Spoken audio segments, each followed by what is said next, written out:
am a firm believer, based on my experience, like, people are out to get you. They're out to get you. He also, if he committed these crimes, he's sort of brilliant. Be like, they're coming for me in the next couple days, because you know they're coming, and then your followers go, aha, he was right. It's like a self-fulfilling who knows? Right. But I will say, he goes too far. Like, and yeah, you'd think rational people be like, whoa, you're crazy. But there's a lot of, and that's where anything's a slippery slope. He's also a wild dude that lives in the world of kickboxing. And that is a wild group of people. I mean, you pay attention to like top flight kickboxers like the Badr Haris and there's some Melvin Manhoef. There's some wild fucking people in that world. That is a crazy world where there's not a lot of money and you're facing fucking straight up killers.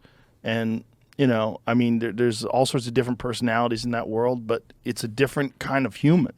They're just wild, masculine, very aggressive people, and that's part of his shtick. But he, if you want to use the word toxic masculinity, he's it. The bad stuff that he said embodies that. Yes. Yeah. Yeah. And that's why people are rooting for what he said to be true, because they don't want that. Right.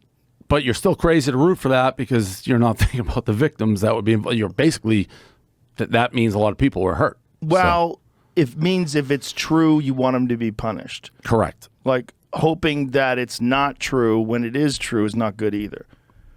No, but...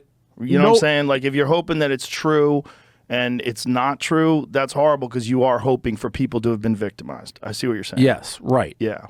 I mean, you should never hope violent crimes were committed. Right. Period. Absolutely. Agreed. Yeah, for sure. But you also hope that he's not accused of these things when it's just because of his bombastic personality and talking shit and getting all this attention, which he clearly has done. You got to wonder how much of it is sat. Like when he talked to Piers Morgan, that was a very interesting conversation, because Piers confronted him on all these things, and he did a great job of explaining what he does and why he does it. And it's like the guy went viral in a way that no one has.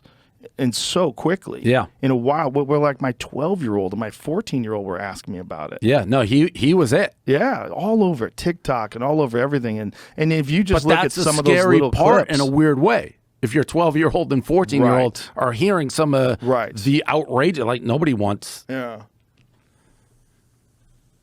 Yeah. He didn't even have a TikTok, I think. And he was like the #1 guy on TikTok. Crazy. I think they probably banned him. Right? I mean, they banned him from everything. They banned him from Facebook. The only thing he's still on is Twitter. Elon brought him back. Yeah, which, listen, I agree with. I think you should be able... I don't think banning people's the way.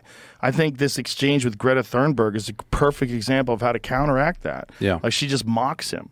And then he gets arrested, and she has the fucking tweet of the year making fun of his arrest. Yeah. And a fucking perfect one-liner. That's what happens if you don't recycle your pizza boxes. Yeah, right. I mean, it's genius.